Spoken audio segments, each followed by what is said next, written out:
Le dije en la carta que estábamos viendo medidas de emergencia que hay que ver todavía si son técnicamente posibles, pero ya las estamos contactando, tales como traer barcos al puerto. Vigo sigue buscando soluciones a la sequía cuando solo quedan 90 días de abastecimiento garantizado en las ciudades. En este lugar se va a acometer la obra más inmediata, la canalización que trasvasará agua del Verdugo al casi vacío embalse de Eiras, una infraestructura de bombeo que va a pagar en principio el Concello de Vigo ante la urgencia de esta obra, un interés que en realidad es a nivel supramunicipal. Esta mañana ha declarado que la Xunta está dispuesta a cofinanciar en un 20% los trabajos. Lo ha dicho Feijóo, será una conducción de 6 kilómetros que tiene que estar lista en solo 3 meses. ¿Qué tal? Buenas noches. Mientras Galicia sigue esperando con ansia la lluvia constante y en cantidad para que palíe esta sequía, lo que nos estamos encontrando es con un escenario de aire polar que nos deja temperaturas hasta 10 grados por debajo de lo normal en un mes de noviembre. Estamos en valores por baixo da media, máis ou menos. Todos os períodos de outono e inverno temos incursións de aire frío procedente do norte, aire polar, e temos a primeira deste ano. É probable que para as xornadas de mércores e xoves podan caer algunhas folaripas na montaña de Lugo máis ao norte.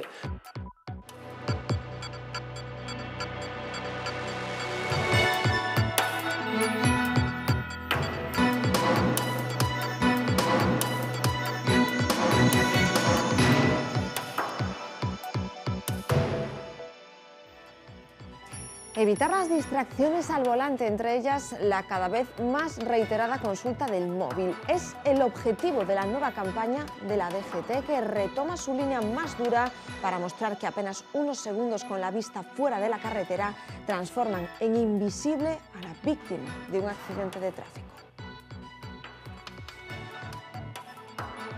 El móvil es el rey de las distracciones y estas a su vez son una de las principales causas de accidente. 3 de cada 10 fallecidos en carretera se deben a este motivo. Hoy, en la carretera, los conductores reconocen que a veces es difícil resistir la peligrosa tentación de contestar a un mensaje. Si estás andando en la carretera y dándole el móvil, puedes provocar accidentes. Y tengo visto muchos hablando por el móvil también.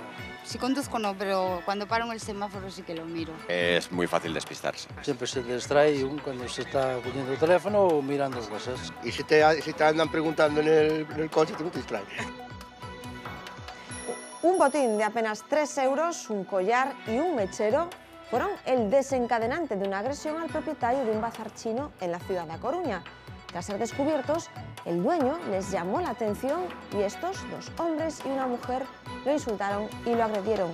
Todo quedó captado por las cámaras de seguridad. La intervención de 2 transeúntes evitó que las consecuencias fuesen más graves. Unas simples máquinas de estética que quemaban directamente la piel. La policía ha detenido a un vecino de Pontevedra por vender aparatos de estética falsos. Los compraba en China, después los vendía por internet o en ferias a menos de la mitad de lo que cuestan. Las máquinas ya han sido intervenidas. Se trata de 12 aparatos repartidos por 11 provincias españolas, una de ellas A Coruña.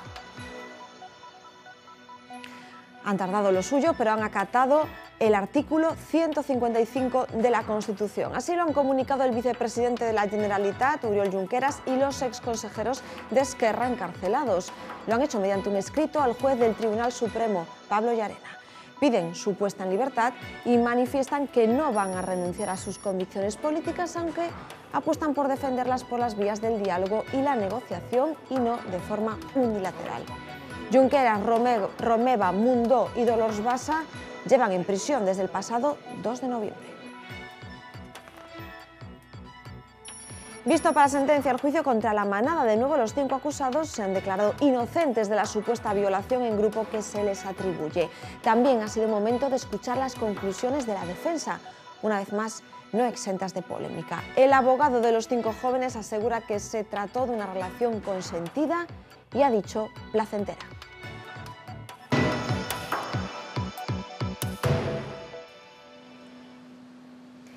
Este es el salto eléctrico de La Foret. Está en el municipio de Ponte Caldelas y desde aquí, desde el río Verdugo, se va a construir una canalización de 6 kilómetros hasta el embalse de Eiras. Una medida de urgencia que aún tardará 3 meses en estar operativa. Todo esto trabajando 24 horas en la obra. Sobre la mesa está el conflicto de la financiación. El Concello de Vigo insiste en que pagará la obra. En palabras de Caballero, todo el coste que la Xunta no asuma. Dice estar dispuesto a suplir el abandono de cualquier administración con tal de tener agua. Núñez Feijóo, por su parte, ha sentenciado hoy que la Xunta se ofrece a cofinanciar la obra en un 20%. Dice Feijóo que el Concello puede realizar la construcción, para la cual obtendría la autorización necesaria, o bien puede pedir al Gobierno gallego que la ejecute, dice, por encargo. Esta obra cuesta 5.400.000 euros. Sigue, por lo tanto, el tira y afloja sobre la necesidad de solucionar los problemas de suministro, no solo en Vigo, sino en toda su área. Y la prisa es cada vez mayor porque el presidente de la Xunta ha asegurado hoy que a las ciudades les quedan 90 días de suministro de agua garantizado. El alcalde de Vigo ya se plantea incluso otras medidas: abastecer a la ciudad con barcos tanque si sigue sin llover en los núcleos del entorno que abastece el embalse de Eiras. La cuestión clave es que hay que apurar.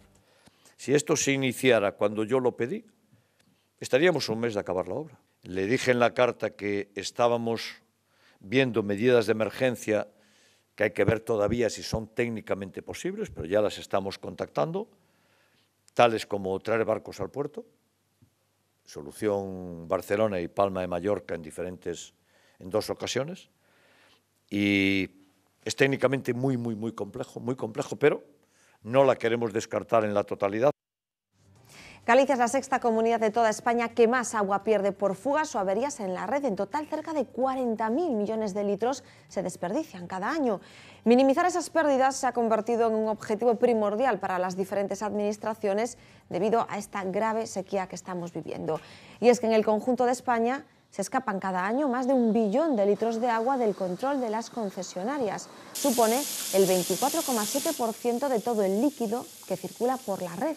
Las fugas y averías están detrás de la mayoría de las pérdidas. Los últimos datos del INE sitúan a Andalucía como la comunidad que más agua se deja, seguida de la Comunidad Valenciana. Galicia ocupa la 5ª planta, tras Cataluña y Castilla y León. Por cierto, que hoy se han actualizado los datos de ocupación de nuestros embalses y la cifra sigue cayendo. Los de la Confederación Miño-Sil están al 37,9%. Los que pertenecen a la Confederación Galicia-Costa al 39,5%.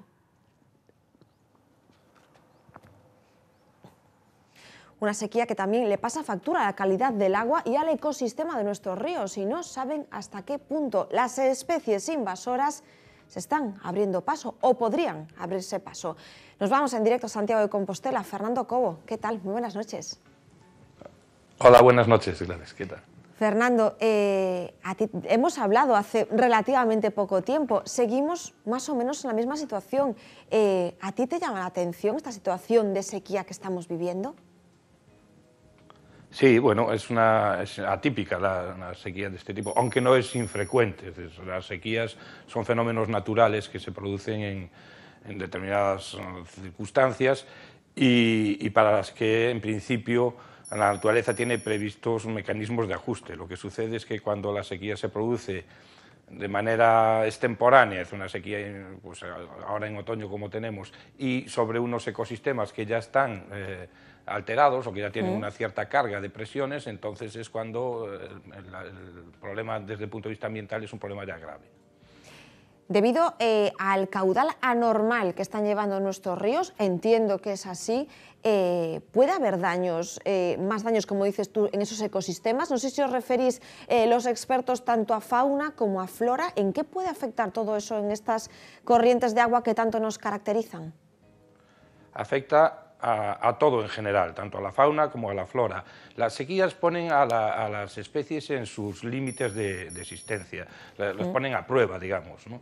De manera que en los límites de extremos a los que pueden soportar es cuando no tienen agua, cuando la superficie útil que podrían colonizar se reduce drásticamente y los procesos físico-químicos que tienen lugar en el agua, en el seno del agua y en el fondo de los ríos, pues empiezan a desviarse y a producir sustancias que pueden llegar a ser tóxicas. Y paralelamente otras especies, como citabas al principio, que son las especies invasoras, que son especies oportunistas, especies que están muy bien adaptadas a condiciones extremas, pues ven muy favorecida su competencia hacia las especies autóctonas. Invasoras que pueden ser, ya sabes que siempre se nos viene el mismo nombre, el cangrejo americano. Por ejemplo, el cangrejo americano, especies de peces como el black bass o la percasol, o especies de plantas como la Egeria densa, por ejemplo, que se ve muy favorecida su proliferación porque el agua, al disminuir su caudal, la velocidad de corriente, su capacidad de arrastre, sedimenta partículas finas en los fondos que pues, lo que hacen es deteriorar las condiciones de oxigenación de los animales que viven allí, pero favorecen el depósito de sustancias nutritivas o sustancias que pudieran abonar estas plantas invasoras, con lo cual pues, sufren una explosión de desarrollo que colmata pues la práctica totalidad de las zonas de reproducción de los peces, por ejemplo, o dificulta el discurrir a lo largo del río, aguas arriba o aguas abajo, de muchísimas especies de animales. Fernando, cuando te refieres a toxicidad del agua, ¿qué es exactamente? Porque ya sabes que siempre pensamos en que es agua que termina en los embalses, es agua que llega a nuestras casas. ¿Deberíamos estar preocupados los usuarios? Preocupados no, porque hay buenos profesionales que se encargan de que a nuestras casas llegue agua de buena calidad. Pero sí se supone un aumento en el coste de la potabilización y supone pues, hipoteca hasta cierto punto la utilización del agua, porque al disminuir en los embalses el nivel del agua, llegamos al agua de fondo, al agua que se llama en limnología hipolimnética, que es un agua en donde se han acumulado pues, los restos de orgánicos que van llegando al agua sucesivamente, y son aguas que están en unas condiciones físico-químicas muy particulares, y en esas condiciones se producen sustancias que, si bien no llegan a ser tóxicas en muchos casos, sí le dan al agua mal sabor o la hacen pues, que no se pueda utilizar en el consumo, a no ser a través de un proceso de depuración más costoso. Fernando, yo no sé si a día de hoy vosotros habéis ya extraído alguna conclusión de en qué estado se encuentran nuestros ríos, si se han producido ya algún tipo de daño. Tú nos has enseñado, siempre nos cuentas eso de que los ríos son esas corrientes que se adaptan a este tipo de situaciones extremas o anómalas, pero ¿puede haberse producido ya algún daño o algo que se verá en el futuro? Sí, seguro, con toda seguridad. En esta época es cuando se requieren grandes caudales para, por ejemplo, los peces puedan ascender, los peces que son reproductores de invierno, que son las especies autóctonas más valiosas, puedan ascender a las cabeceras en donde encuentran las mejores condiciones de incubación de sus huevos. Con un caudal tan reducido como el que tenemos, cualquier obstáculo, por pequeño que sea, normalmente son de origen humano, por pequeño que sea, se convierte en una barrera de muy difícil transposición. Por lo tanto, es posible que este año la reproducción de estos peces se haya limitado muchísimo, y esto lo veremos, tendrá sus consecuencias pues, en los próximos años, porque no tendremos incorporación de nuevos individuos a las poblaciones. Y al mismo tiempo, las especies invasoras, que suelen ser reproductores de primavera en su inmensa mayoría, han tenido ya oportunidad de reproducirse, por lo tanto tienen poblaciones con números de individuos muy abundantes y van a competir favorablemente, terminando de desplazar a las especies autóctonas. Es decir, que este sería un ejemplo de cómo la sequía puede producir alteraciones en la composición de las comunidades, pero hay más ejemplos referidos a otras especies pues, menos conocidas, como determinados insectos acuáticos u otros invertebrados. Fernando, yo no sé cómo veis los que estáis del lado de la docencia, de la investigación, tan pegados a nuestra naturaleza, estas ansias lógicas del ciudadano y de los políticos por encontrar soluciones. Se ha hablado mucho estos días, se ha solicitado desde algunos concellos eso de reducir el caudal ecológico de un río, de un par de ríos. ¿Eso cómo afecta a nivel medioambiental? Que no se va a hacer, por cierto, hay que aclarar. No se va a hacer porque lo impide la ley, correcto. la normativa. Hay una prelación en los usos y deberíamos de tener pues ya imposibilitada la capacidad de abastecimiento de la población para poder ir en la segunda orden en la apelación a disminuir los caudales ecológicos.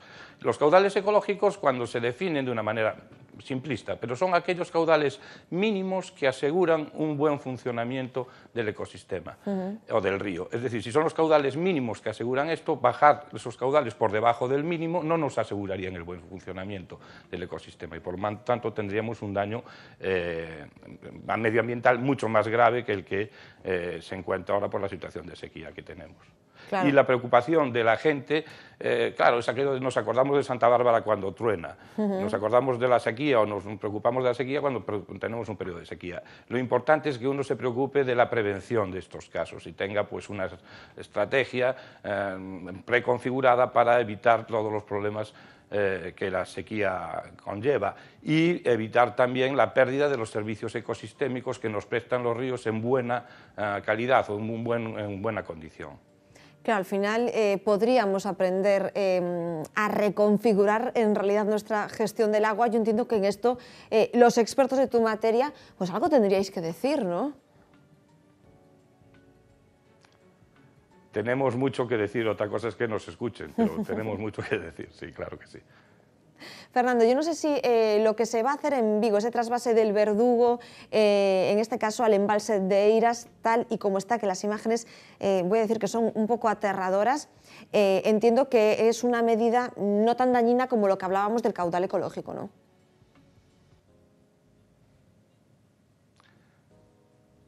Sí, no conozco los detalles, pero en principio sí, siempre que circule agua es menos que el agua no circule. El río, si le quitas el agua, dejas de ser río, entonces es siempre mejor. Las imágenes desoladoras que vemos de la sequía, si te fijas, son siempre referidas a embalses. Sí. Entonces lo que vemos es la desolación que deja un embalse. Esa desolación normalmente está debajo del embalse.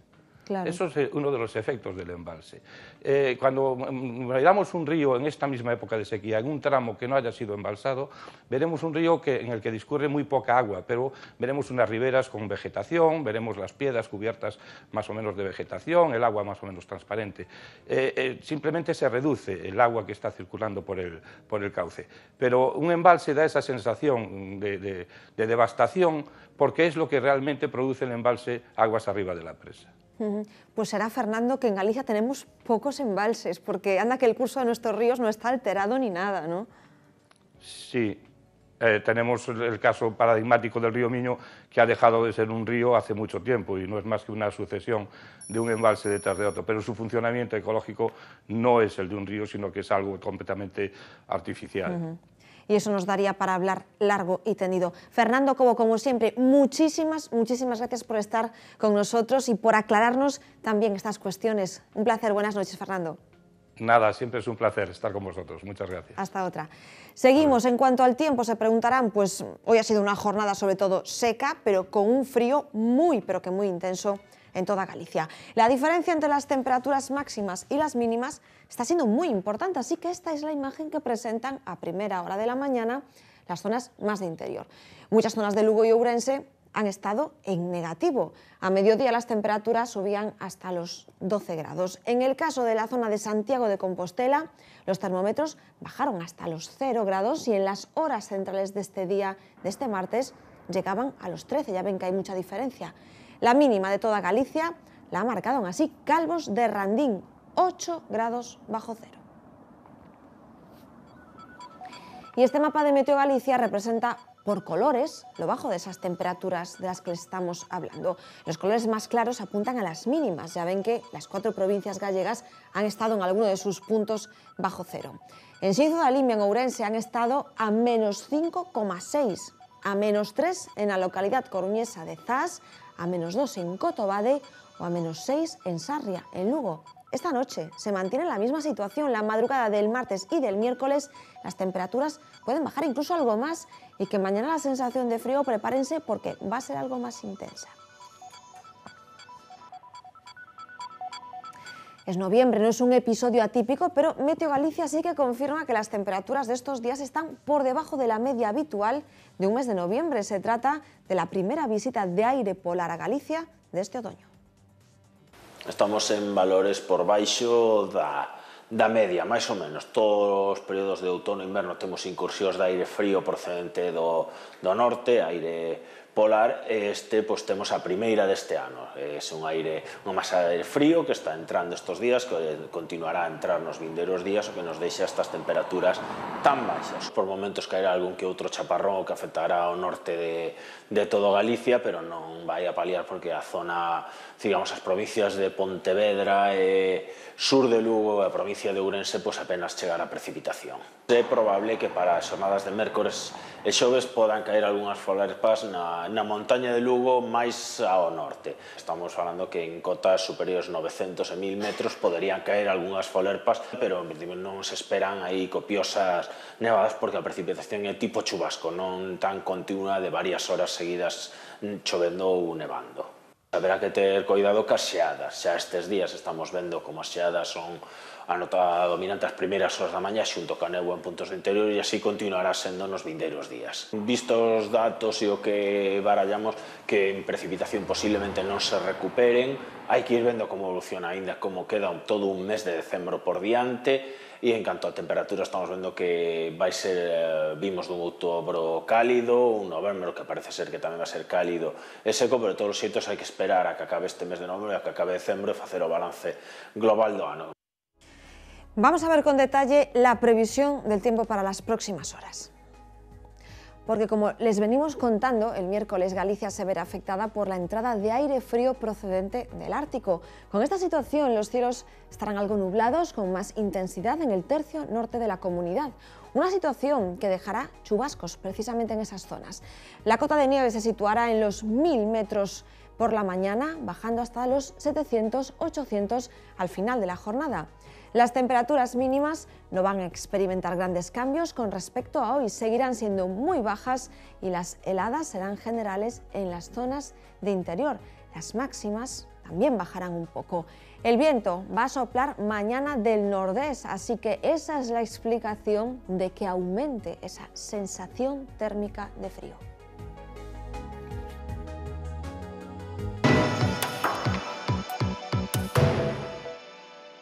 Gracias a dos transeúntes la situación no fue a más. Les hablamos de la agresión que tenía lugar ayer en un bazar chino de la ciudad de A Coruña. Dos hombres y una mujer golpearon al propietario del establecimiento. La víctima llamó la atención de los chicos. Le estaban robando. Lo más curioso es que el botín apenas superaba los 3 euros. El joven se esconde un collar en el abrigo. Su amiga coge sin ningún pudor un mechero. Un botín ridículo. Un collar 2,50 y chica roba un mechero 1 euro nada más. Pero que provoca esta incomprensible reacción cuando el propietario llama a la policía. Eran 3 contra él, bastante miedo, sí, porque él decía, es que te voy a clavar. Lo tiran al suelo, lo agarran del cuello, pero también lo insultan y lo amenazan. Lo que más le duele. La chica dice cierra la tienda y fuera a España. Otro ejemplo de racismo y violencia gratuita contra estos locales. Ellos se buscan la vida como todo el mundo. Tienen su negocio, no se meten con nadie. Estos otros 5 jóvenes fueron detenidos en mayo en Madrid. Robaron 12 bazares armados con un hacha. Un ambiente peligroso que ha sacado a los empresarios chinos a la calle en muchas ocasiones. Siguen pidiendo seguridad y respeto. La policía sigue buscando en Moaña a un hombre de unos 30 años al que responsabiliza de timar a personas mayores a las que capta en una parada de autobús tras vigilarlas previamente en un cajero próximo. Al menos en 2 ocasiones habría conseguido que las mujeres se subiesen en su coche y a una de ellas le acabó sustrayendo 100 euros. Se acerca a unha posible víctima que está na parada de bus, normalmente unha señora de idade avanzada, e lle di que acerca donde vaya, a súa casa. A embauca, dicíndolle que ou é sobriño dun veciño, fai un pequeno traxecto, le ensina un fajo de billetes, é dicir, que manexa cartos e tal, por iso lle dá un pouco máis de confianza a señora, non ten cambio, que necesite en ela aí un billete de 50, porque ten que facer unha pequena compra antes de levála a súa casa, e cando consigue os cartos, para un momento, e lle di, mire, espere que vou a cambiar de coche, vou no meter no garaxe e sacar o coche grande. Entonces, para, sacalle a bolsa, e lle di a señora, espera aquí. Colle o coche e desaparece. Nos casos coñecidos. No primeiro caso, a señora pois non resultou convencida de todo, non lle deu ninguns cartos. No segundo caso, si conseguiu 100 euros. Calquera das dúas falas con ela, son xente espabilada e demais, pero o señor este é moi persuasivo. Curiosamente, as dúas señoras acaban de salir da sucursal de Abanca, que hai nas inmediacións da parada de bus. A parte de timo económico, tamén se pode considerar, non sei, retención ilegal, ser unha cousa un pouco máis peligrosa? Non. A súa intención son os cartos. De feito, no primeiro caso, ela non lle deu ningún diñeiro e devolveu-na máis ou menos ao mesmo sitio. E no segundo caso tampouco. É un engano en base a coller cartos, simplemente. Usaban aparatos de estética falsos en sus clínicas y no cualquier máquina porque provocaban quemaduras en la piel. La policía ha detenido a un vecino de Pontevedra por vender a clínicas aparatos de imitación. Los importaba desde hace 3 años desde China y los vendía en la red, incluso en ferias del sector. Los propietarios de las clínicas pagaban 15.000 euros por una máquina falsa cuando en realidad las auténticas cuestan 40.000 euros. Los 12 aparatos han sido intervenidos en 11 provincias de todo el país, incluida A Coruña. Son las quemaduras que provoca una máquina de rejuvenecimiento falsa. Empleas un láser de CO2, quemas la cara. 11 clínicas de estética las estaban utilizando. Un empresario de Pontevedra les estafó. Decía venderles la tecnología más puntera en tratamiento de luz pulsada con un ahorro del 70%. Pero en realidad, las máquinas eran un fraude. Adquiría estos productos falsos desde China y luego los vendía en redes sociales y también en ferias del sector. Esta es la original. Solo hay 30 en España y cuesta 40.000 euros. Sus golpes de luz hacen que la piel se regenere. Una luz pulsada realizada con sus parámetros adecuados en una piel adecuada únicamente produce un ligero enrojecimiento, un aumento de la intensidad del pigmento en la mancha que hemos tratado, la cual se desprende al cabo de 3 días. Para evitar problemas, los expertos aconsejan acudir siempre a centros de estética garantizados. Cambiar la radio de emisora, coger algo que se nos ha caído y sobre todo cada vez más el uso del móvil son distracciones a las que la DGT quiere poner freno de forma definitiva. El ministro de Interior, Juan Ignacio Zoido, pone su foco en estas infracciones y anuncia un endurecimiento de las sanciones. Hoy en la calle muchos conductores nos han reconocido que lo hacen y todos saben lo peligroso que puede llegar a ser. 1 de cada 4 accidentes y 1 de cada 3 muertes en carretera se deben a las distracciones. La principal, el uso del teléfono móvil al volante. Un 25% de los conductores reconoce que ha hablado por teléfono sin usar el dispositivo manos libres y, lo que es peor, un 18% afirma que ha whatsappeado mientras su coche circulaba. Un riesgo muy claro: en autopista o autovía a 120 por hora, responder un mensaje o escribir un número de teléfono supone recorrer más de medio kilómetro sin ver la calzada. La DGT quiere que el uso del móvil al volante se erradique. En la reforma de la nueva ley de tráfico y seguridad vial está previsto aumentar las sanciones a los conductores reincidentes. Su nueva campaña señala que si miramos al volante el móvil de vez en cuando, solo vemos la carretera de vez en cuando. Una secuencia que termina con un brutal atropello. Actualmente la multa por usar el móvil al volante es de 200 euros y 3 puntos menos en el carné. ¿Usó el móvil alguna vez conduciendo?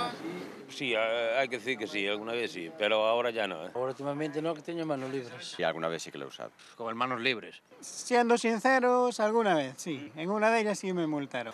¿Y lo de mirar el WhatsApp en los semáforos y eso nada entonces? Hombre, a ver, alguna vez sí. Si conduzco no, pero cuando paro en el semáforo sí que lo miro. ¿Sabes que aún así el vehículo está en circulación y no se ve? Lo sé, pero bueno, sí, alguna vez lo hago. No voy a decir que no. Alguna vez sí, voy a ser sincero, sí. Tienes que mirar por la pantalla, pero no sabes lo que estás haciendo. Lo que opté fue por comprar una radio con Bluetooth y entonces ya recibir ahí la llamada. Es muy fácil despistarse. Te puedes dar un piñato. Siempre se distrae cuando se está cogiendo el teléfono o mirando WhatsApp. Si estás andando en la carretera y dándole el móvil, puedes provocar accidentes. Por temas laborales, que en la autopista, sobre todo camioneros y tal, han tenido así accidentes, despistes y salirse de la vía. La justicia urensana ha decretado prisión provisional comunicada y sin fianza para el hombre de 58 años detenido el pasado domingo por haber arrollado a un motorista. No le prestó auxilio, se le considera responsable de un delito de homicidio en grado de tentativa. Los hechos ocurrieron en la calle Basilio Losada, en el barrio de Aponte. El supuesto autor de los hechos golpeó por detrás a la moto en la que viajaba la víctima. Según la policía local, el vehículo pasó por encima del motociclista, un hombre de 57 años que se encuentra en estado muy grave. El conductor le dijo a los agentes que no se había parado a ayudar porque se asustó. En la ría de Ferrol están de estreno. Tras 12 años, 12 sufriendo la contaminación, la zona de Aspías ha pasado de ser zona C a zona B. ¿Qué quiere decir esto? Que el marisco que recogen en este punto ya puede venderse en fresco sin pasar por una depuradora. Hasta ahora, los moluscos que se recogían aquí no podían ir directos a la lonja. Debían pasar varios días en una batea depuradora.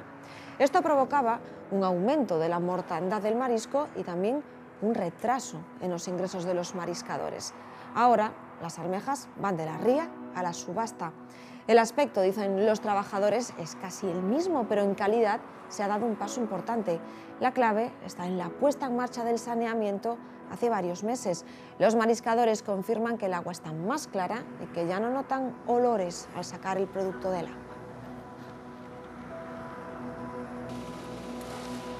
Han sido los más resistentes, pero han terminado acatando el ya famosísimo artículo 155. Nos referimos al exvicepresidente de la Generalitat de Cataluña, Oriol Junqueras, y al resto de exconsejeros de Esquerra encarcelados desde el 2 de noviembre.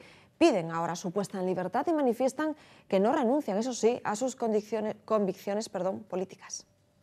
Los exconsellers de Esquerra lo ponen por escrito. Aceptaron el 155 desde la más absoluta discrepancia. Pero quieren decírselo al juez Llarena, decírselo en persona. Piden declarar y avanzan. Dirán que no renuncian a sus convicciones políticas, las del diálogo y la negociación. Los procesos electorales deben discurrir con escrupuloso respeto a la igualdad de armas y al fair play. Piden la libertad pensando en las elecciones, apelan al fair play, al juego limpio, a menos de una semana del inicio de la campaña electoral que calienta motores. Esquerra reivindica a los suyos en la cárcel, entre ellos Oriol Junqueras. De seguir en prisión será Marta Rovira quien asuma el papel de candidata. Per moltes més mesures cautelars d'aquestes que impedeixin que alguns puguin seguir avui fent campanya, n'hi haurà d'altres de persones. Primeros carteles, los de Junts per Catalunya, reivindicando a un Puigdemont president que tendrá que hacer campaña desde Bruselas. Y la sociedad catalana está del lado de su presidente, el presidente Puigdemont, y no está al lado de Mariano Rajoy. Carteles que guardan enorme parecido con los de En Comú Podem. Tipografía parecida, eslogan inclinado y foto del candidato. Pero aunque se parezcan los carteles... Nunca hemos constituido un gobierno con los herederos de Convergencia. No sé qué les lleva a pensar que lo podríamos hacer ahora. Cualquier pacto entre Comuns y PDeCAT queda descartado. Visto para sentencia el juicio contra La Manada. Los 5 acusados de una violación en grupo en los Sanfermines de 2016 han insistido en que son inocentes. Y es que hoy ha sido el último turno de palabra para su defensa. Los abogados de La Manada defienden que los 5 chicos son víctimas de un juicio mediático, que esa relación sexual fue consentida y placentera y que los encausados, son sus propias palabras, son unos imbéciles y unos patanes. Último día. Última jornada del juicio. Hoy 2 miembros de La Manada han roto a llorar tras escuchar a su abogado. Mis representados no son modelo de nada en muchos aspectos, son imbéciles. En sus conversaciones privadas son patanes, simples, infantiles, pero son buenos hijos, profundamente unidos a su familia y a sus amigos. Su imagen ha sido destrozada y sus nombres vilipendiados. En ese momento, Ángel Boza y Jesús Escudero han empezado a llorar, quitándose las lágrimas de la cara todo el rato. Se han levantado, han dado las gracias a su abogado y se han abrazado entre todos. Una imagen que les describimos porque no podemos verla. Hoy, como ayer, está prohibido meter en la sala cualquier dispositivo electrónico. No hay fotografías, pero les vemos. Gracias a los dibujantes de 3 periódicos. Ha habido que utilizar la vieja usanza, que es la de coger papel, lápiz y ponerse a dibujar. Es Alfredo Goñi, que les dibuja así, detrás de sus abogados, vestidos casi de uniforme, camisa y jersey. De izquierda a derecha vemos a Ángel Boza, el más joven, Jesús Escudero, el peluquero, José Ángel Prenda en el centro, Antonio Guerrero, el guardia civil en prácticas a su izquierda y Alfonso Cabezuelo, el militar. Sus lápices son nuestros ojos dentro de la sala. Hoy hemos visto a los acusados más serios que ayer, con la boca apretada. El peluquero ha asentido varias veces mientras hablaba su abogado en momentos como este. Que ustedes no entiendan que una chica de 18 años quiera una fantasía, pueden no entenderlo, pero hay que dejar los prejuicios fuera de la sala. 3 de ellos van en mangas de camisa. La de El Prenda, hoy sin barba, es de color rosa. No me ha parecido que estuvieran nerviosos, sí lanzaban alguna que otra mirada a la prensa. Más emoción y sentimiento que en la jornada de ayer, desde luego. Imágenes y detalles que veremos mañana otra vez dibujados. Algún detalle, algo encontraremos. Quizá ese momento en el que se abrazan y rompen a llorar. El presunto incendiario de Os Blancos, en prisión por haber provocado supuestamente un fuego el pasado 15 de octubre, saldrá de prisión en las próximas horas. Miguel Ángel, que así se llama, fue detenido por haber provocado un fuego de 1 hectárea en una finca familiar cuando, recordarán, asaba unos chorizos. El juzgado señala que no tomó medida alguna de precaución y que no trató de apagar el fuego. Ni siquiera llamó a emergencias en plena ola de incendios. Esta mañana abonaba los 2.500 euros de fianza. La audiencia de Ourense no observa nada que haga temer reiteración. Y más sobre incendios, porque las comparecencias políticas en la Comisión de Estudio de los Incendios Forestales empezarán el próximo enero. Todos los portavoces parlamentarios han mostrado hoy su deseo de llegar a acuerdos para intentar evitar que las consecuencias de los incendios del pasado octubre se vuelvan a producir. Eso sí, horas después se desataba el conflicto en el Parlamento gallego. El PP ha pactado con el PSDG el reparto de puestos en la mesa, excluyendo a En Marea y al BNG. El juzgado de instrucción número 3 de Santiago acogerá mañana nuevas declaraciones en la causa abierta por el suministro de tratamientos para la hepatitis C, en la que se investiga a 2 altos cargos del Sergas. Han sido citados como testigos un médico del complejo hospitalario de Vigo y una doctora del Hospital de A Coruña, además de varios jefes de servicio del Sergas y el exdirector xeral que sustituyó en el cargo a Félix Rubial, uno de los investigados. Segunda sesión del juicio contra Juan Fraga Allegue, el hombre acusado de haber matado a su mujer en Narón en 2015. Hoy ha declarado la hija de ambos. Ha asegurado que no hay pruebas reales contra su padre y que nunca vio a este maltratar a su madre. Ha exigido además que se haga justicia para averiguar quién acabó con la vida de su progenitora. Juan fue condenado en su día a 20 años de cárcel, pero el Tribunal Superior de Justicia ordenó repetir este juicio.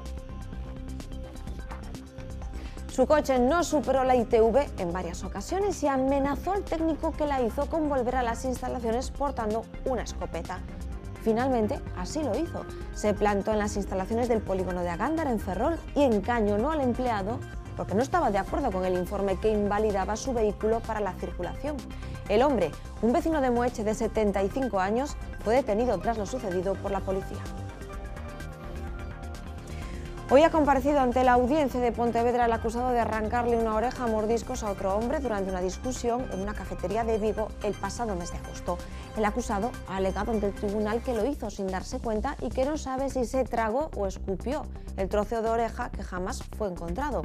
La víctima tuvo que someterse a una operación de cirugía plástica de reconstrucción que le ha dejado secuelas. La Fiscalía pide para el acusado 4 años y 6 meses de cárcel y una indemnización de casi 15.000 euros.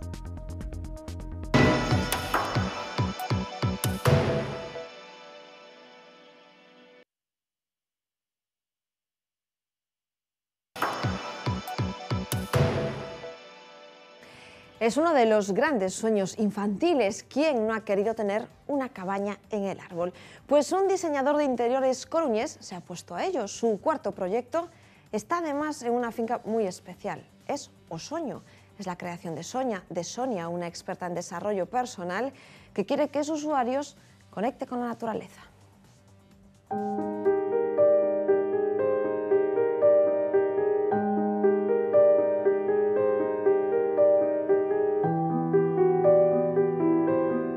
Esta finca es mi sueño y es un espacio que encontré hace un año y que poquito a poco estoy creando y estoy transformando para poder ofrecer a, bueno, pues a las personas que les apetezca pasarse por aquí pues un lugar de disfrute, de relax también. Yo desde pequeña siempre soñaba con un lugar muy grande, con una cabaña en un árbol y un lugar donde pudiera vivir con mis animales. Viene de niño esto. Bueno, es un poco recuperar la sensación que tenía cuando era niño, ¿no? Y hacía cabañas ya de pequeño. Surgió que aquí en el sueño había estos 2 árboles que cumplían los requisitos para poder hacerlo posible. Lo Carballo es el ideal. El eucalipto crece muy rápido, por ejemplo, y los castaños, bueno, aquí en Galicia tenemos un problema de hongos y se suelen secar. Las 2 piezas principales de la estructura, las 2 vigas, las podemos ir abriendo a medida que va ensanchando el tronco del árbol. Destaco su forma que parece como un barco y que para mí, cuando lo estaba montando el equipo Wood, pues representó un poco como el arca de Noé, ¿no?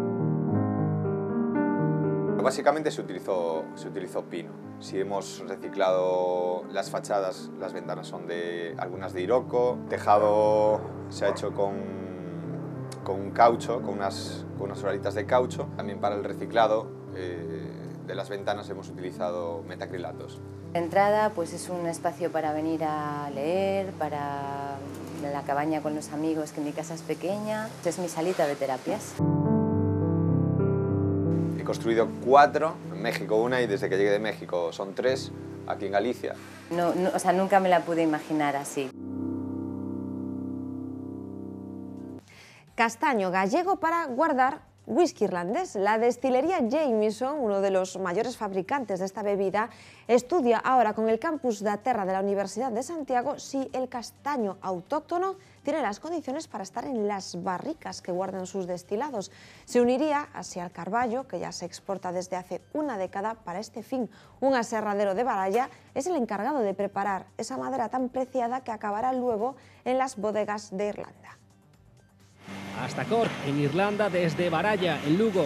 Este aserradero de tercera generación cambió con este siglo el destino de su principal esfuerzo, de la carpintería al whisky. No carballo do país, todo o que sale de aquí que teña unha calidad, digamos, aceptable, vai a tonelería. Acaba embellecendo whiskies desa compañía, de Jameson. Non só o mercado de madeira, trasladamos aquí a nosas instalacións. O primer proceso é un pelado, se quita a corteza, se trocea, digamos, según a calidad da madeira por cuartóns, se empeza co método cuartier que chaman, se desdoblan as tablas, se cantean e se retestan.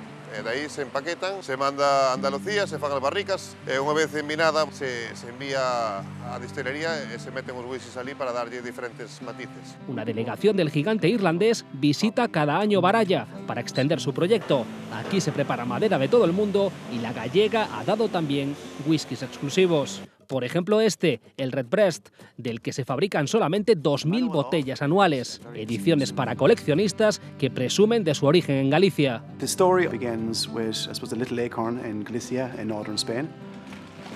The harvesting takes place during the winter time. The trees that we use are about 130 to 180 years old. After harvesting, the logs are transported to the sawmills in Baralla. Their attention to detail and the quality that comes out of the sawmills is absolutely fantastic. Como mínimo un pouco de orgullo, non?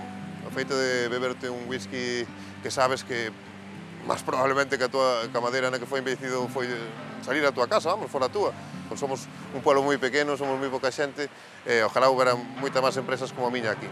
Ahora la Universidad de Santiago prepara un proyecto con Irish Distillers para extender la venta de madera gallega a destilerías más allá del carballo. Eles queren ampliar a compra de madeira en Galicia. En quedanza que tiñamos xa desde fai anos, que era elaborar barricas con castaño, porque, bueno, sabemos que aquí en Galicia sempre se utilizou o castaño para os vellos bocois para o transporte do viño. Es un proceso laborioso y largo, desde que la madera sale preparada de este aserradero lucense hasta que llega a tener contacto con la primera gota de whisky, pasan unos 5 años. La naturaleza nos deja imágenes inigualables y en ocasiones es capaz de encontrar su propio equilibrio. Lo que van a ver es un ejemplo de esa simbiosis que nos deja la estampa otoñal que vivimos estos días.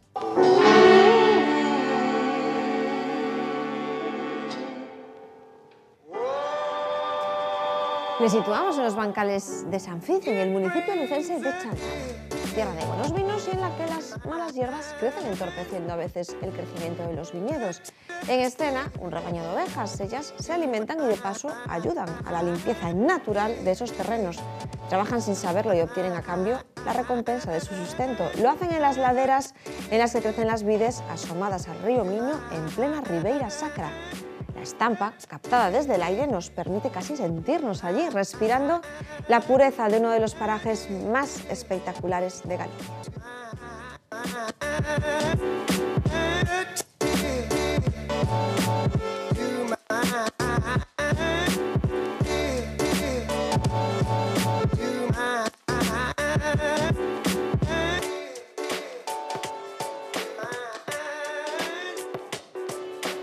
Volvemos mañana con más que contar a partir de las 9. Gracias, como siempre, por estar ahí.